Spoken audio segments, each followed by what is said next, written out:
part two of our discussion on the blue zones of happiness. Welcome back to Confessions of a Fit Professional. I'm your Fit Pro, Andra Anderson, and this is a special edition of our series. We are going to have a 4-part series, so this is part two.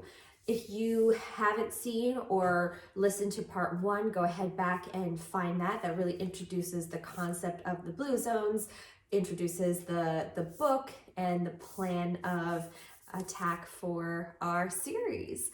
I loved part two. So my background, so I don't really get a chance to share this very much with my fitness community, but my background is in history. I love history. I love autobiographical history. I love understanding an author and their methodology and where they're coming from and what they find crucial and important and what has really influenced their work.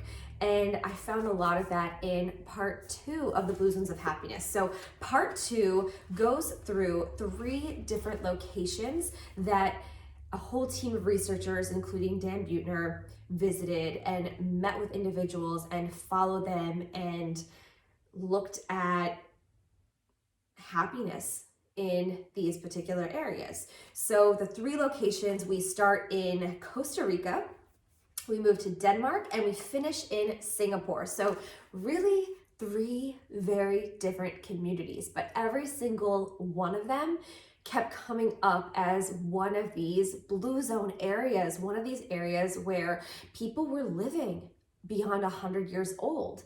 The way of life was allowing people to live much longer than others in a similar area. So looking at Costa Rica, they followed a couple of individuals. Alejandro Zuniga is the first one, and he has avocados and he sells avocados. And one thing that really struck me from that section of part 2 of the Blue Zones of Happiness was that he would go to a market to sell his avocados. And that immediately brought me to the Chestertown Farmers Market. So that's where I first really discovered good food. And that's where I saw Brussels sprouts for the first time. I never knew that they grew on a stalk. That's where I saw turnip greens for the first time, watermelon radishes. I mean, just brought back all of these really awesome memories. There is this fantastic farmers market not too far from where I live currently, and actually where I used to live in Chestertown, Maryland. It's huge. For the number of people, Kent County in Maryland is by people the smallest county, and it has this huge farmers market that rivals other markets in the state. I mean, there are so many entrepreneurs in this area, so many growers. There's such an emphasis on local food, good food, nutritious food. And we're discovering through Blue Zones of Happiness that food is a major contributor to happiness and to longevity, to community, and to growth and overall contentment. And it brought me back when they were talking about how, he might have, Alejandro has his avocado stand, but it's often that he'll mind somebody else's stand. He'll look after it for somebody, maybe even selling their items. That always happened at the Chestertown Farmers Market. They were such a tight-knit community, and even if they sold similar things, it never felt like they were in competition with each other. It was like their only competition was like fast food, right? So in terms of if somebody bought from one vendor, they were more likely to buy from another vendor, right? So it really fostered this non-competition, but growth idea. So it was like, even if you had very similar items and you were stationed next to each other in this farmer's market, there wasn't a lot of competition, or there wasn't this feeling of competition. And that's what I got from reading this section on Costa Rica, happiness in Costa Rica. It was like part of the narrative of living in Costa Rica was looking out for each other, building this really good community, finding happiness together. And at the end of each of these sections, these little mini sections in part 2, Dan Buettner outlines some lessons learned from spending time with these individuals, from learning about their rituals, their daily habits, their value to community, how they spend their time. So here's what he says about Costa Rica. So, my goodness, I'm shedding. 'Tis the season. Develop daily social rituals. Live close to your friends or make friends of your neighbors. It definitely felt like what he was describing in Costa Rica. Everyone was part of this community and everybody had a piece of the community. And it wasn't like what I've experienced or what I hate to say it, enjoy is like not really knowing your neighbors, like kind of looking outside to see if they're out there. We used to live near a lot of, and I'm sorry to say this, but we used to live near a lot of elderly people. We were the youngest people on the street. And it was nice for many aspects. It was a very quiet neighborhood, but there was this weird competition when it came to, lawn care or taking care of your house. I mean, all of these people were retired and we were both working full-time jobs.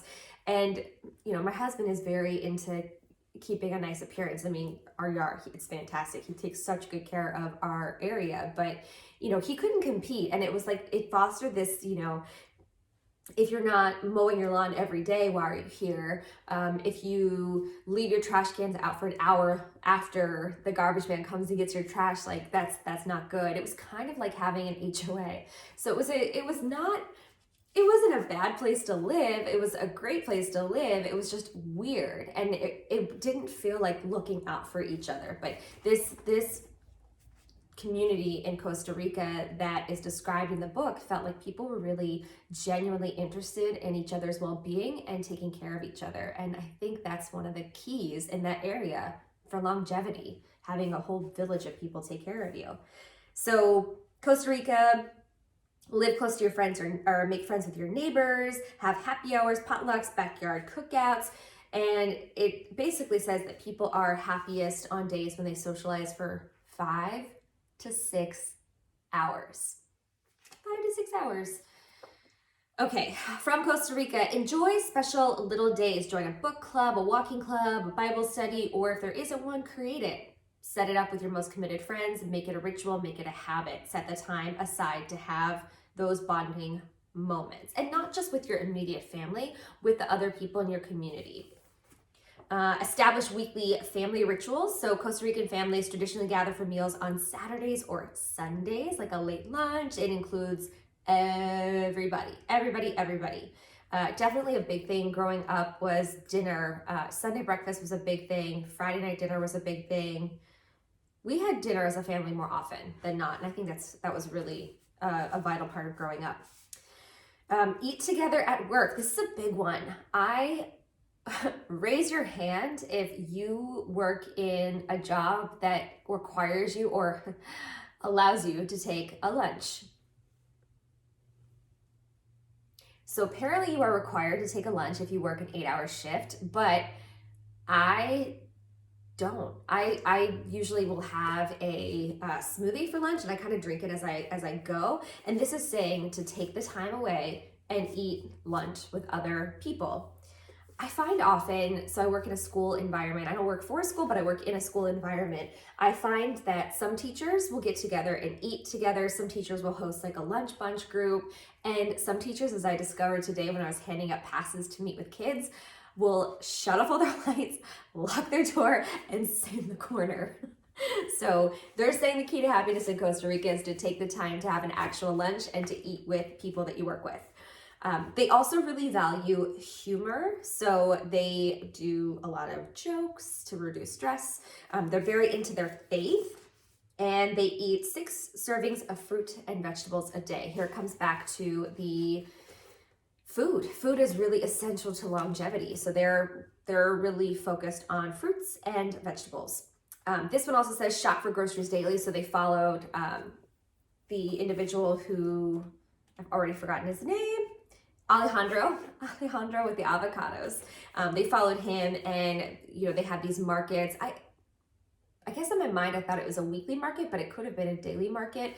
But the idea is, if you're eating fresh food, you're going to shop for it daily. You're going to, go to the corner market. You're going to support local versus going to a big box store and loading up for the week and having things that have tons of preservatives in them and most likely not very good for your health. So it seems like it would add stress to shop every day, and certainly the lifestyles that we lead in the United States would not allow for daily grocery runs, daily market runs. But other countries prioritize it because they are eating really fresh food that is made that day or made the night before, food that will spoil if you leave it on your counter or in your refrigerator for so long. In the United States, we have huge refrigerators, but other countries don't do that. So in Costa Rica, they really prioritize going to the market daily. They are also big into generosity, which means that what you give in this life, God will pay back in the next. So they live like that.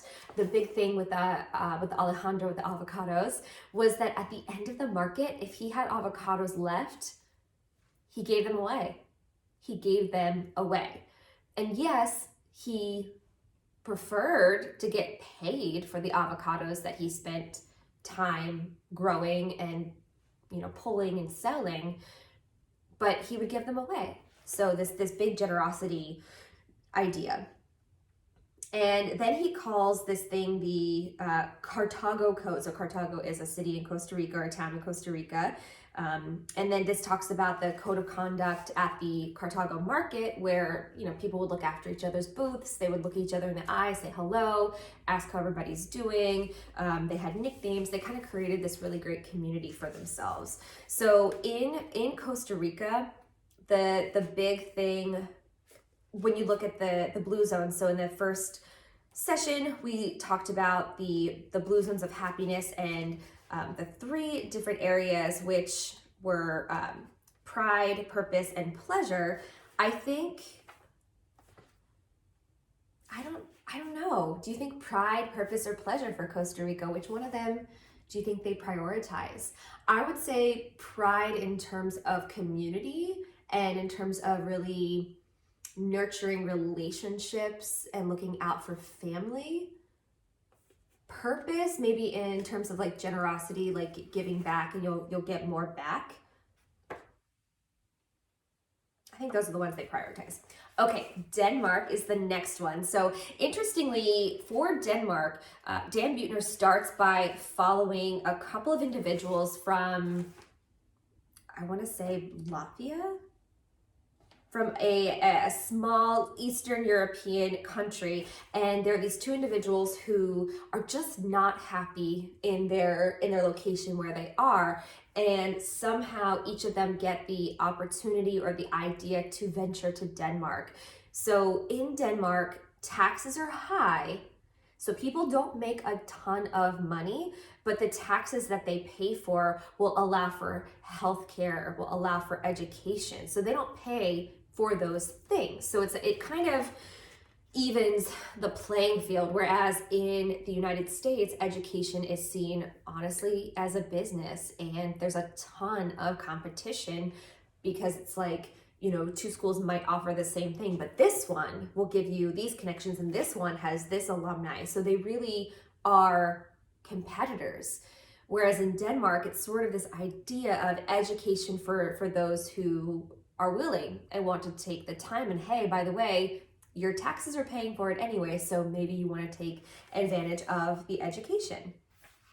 So they follow these two individuals, and they even discovered that not only do the Danish pay taxes for healthcare and education, and so they get those things as a benefit, they also get paid to go to school. So it says here, Danish students are typically paid about $900 a month to go to school. Now, the position that I'm in, I help students find funding and grants for schools. So my students get paid as well, but because there are kind of like loopholes there, they have to go through a ton of paperwork. They have to apply for things, they have to be on time, they have to be a full-time student, show that they're getting good grades. And I get students that get kind of refund checks for overpaying in terms of scholarships and grants. But in Denmark, they get paid to go to school. And oh, it is Latvia. Haha, I was right. They were coming from Latvia and going to university in Denmark. So they were finding some happiness there. Even so that one of the individuals on that happiness scale that we introduced in the first section, on the scale of 0 to 10 for how happy they rated themselves, they were like a 4 in Latvia and an 8 in Denmark, simply because of everything that was made available to them. They got to really prioritize education, and they got to be a student without having to work full-time while also going to class, which made them so unhappy. You cannot focus your efforts fully. So there's that. Go to Denmark if you want a free education. I love that. And then they followed that story and a couple of others, but the goals are the lessons for happiness from Denmark, the happiness trifecta. Avoid the status trap. So again, in Denmark, people aren't really paid a ton of money. I forget what he said about the number of millionaires in Denmark, but it wasn't a lot of people. They pay high taxes, so they don't have a lot of like take-home pay, but they do find happiness because everyone's kind of an equal. Everyone prioritizes walking or biking to school, to work. Everybody has access to healthcare, access to education if they want it. So there is really not an ego trap. Let's see. Also, like, not ridiculously insane. I love Selling Sunset. I love those Netflix shows about those grossly huge mansions and $37 million homes, but those do not exist in Denmark. It's a pretty even playing field. Let's see. They're also happy because they do choose to bike. It's a big biking culture in Denmark. So they bike and walk, and there are tons of bike trails, and just, people overall, if you're biking to work versus sitting in a car, you are moving, that is exercise, you're stretching your legs, you're getting the fresh air, you're gonna see more people. Just overall, you're gonna have better health. They're very big into clubs and service organizations. They empower their children. So this says Danish children are often full-fledged members of the family from about age 5. They get a say in what family eats, where they go on vacation, and the distribution of chores. So it's not that they're surpassing childhood. They just see them as equal, and they don't really talk down to them, which is pretty cool. They focus on trust. The people there trust their politicians. They trust and favor the police, and they trust their neighbors. And this is interesting, the quality of food.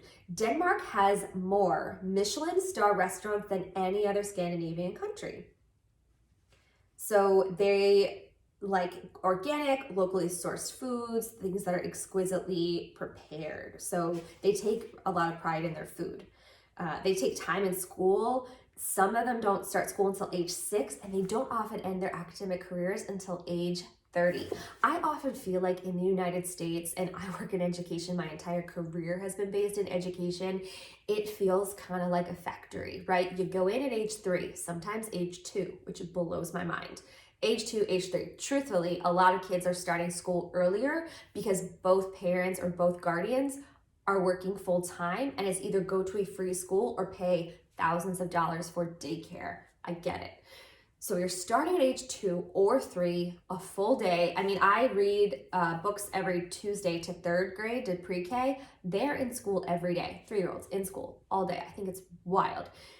And then at 18, we push people out and we say, okay, go figure out what you're gonna do. Some people would do 4 years to 6 years of college or graduate school, those sorts of things, and usually out by age 25, 26.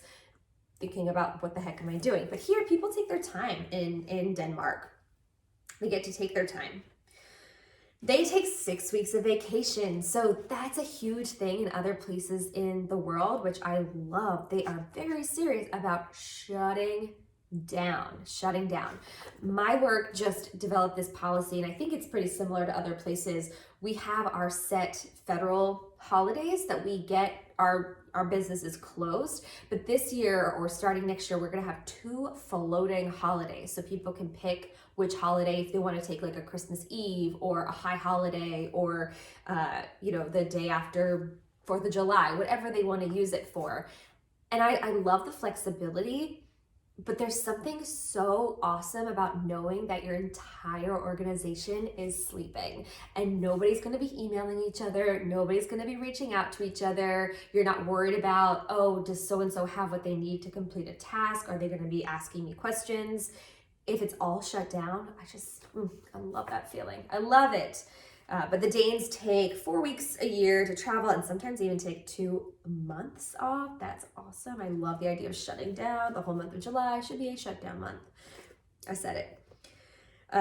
They're really big into co-housing. So families will have kind of like their own area, but they might share a kitchen or a living space or something like that. And because of that, they'll take turns on who's making dinner, who's cleaning up after dinner. I just love that. It takes the pressure off of the family unit, which often results in the mother doing 2 full-time jobs. Happens a lot. I studied it a lot in college, that idea of the second shift for moms that work full-time and then come home to work full-time again. But this co-housing idea allows people to be around others and assume and take on responsibilities for each other. They also, because they don't make, another one is planning purchases. Because they don't make a ton of money, they really prioritize their spending and they take their time. So we're in a culture in the United States of, same day delivery or, get it in 2 days. I mean, I can't talk. I love Amazon. I love the idea of knowing if I order something today, I'm going to get it on Thursday. I love that. And there are even places where you could pick it up in a locker the same day or have somebody deliver it to your house in the same day. They don't do that in Denmark. And I say they, I'm really generalizing, but the information that they found for the most part is that the individuals in Denmark take their time, they plan out big purchases, they savor it, they really do their research, and then they go from there. So there isn't a ton of just impulse purchasing. I think impulse purchasing gives you this temporary high, and then later there's like a regret. So ultimately it is not good. Ultimately it's not good. They don't work more than 40 hours a week, and I feel like I always say this word wrong, but the Danish culture really pushes this, I want to say it's hygge, H-Y-G-G-E, hygge. So this idea of like coziness, cuddling up with maybe a cup of tea or a hot chocolate and just sort of reading books and having like low light, candlelight, being around other people, just savoring the moment. So those are the happiness lessons from Denmark. Very different than Costa Rica, very different, but again, this is one of those areas in the world that people were living beyond 100, and people overall rated themselves being pretty happy on that scale of 0 to 10. Average was like 8. Then we go to Singapore, and I'm not gonna lie, before reading about Singapore through the Blue Zones, I really had never been piqued or interested in Asian culture at all. And then Singapore, there's just something about it that makes me really want to go see it and visit.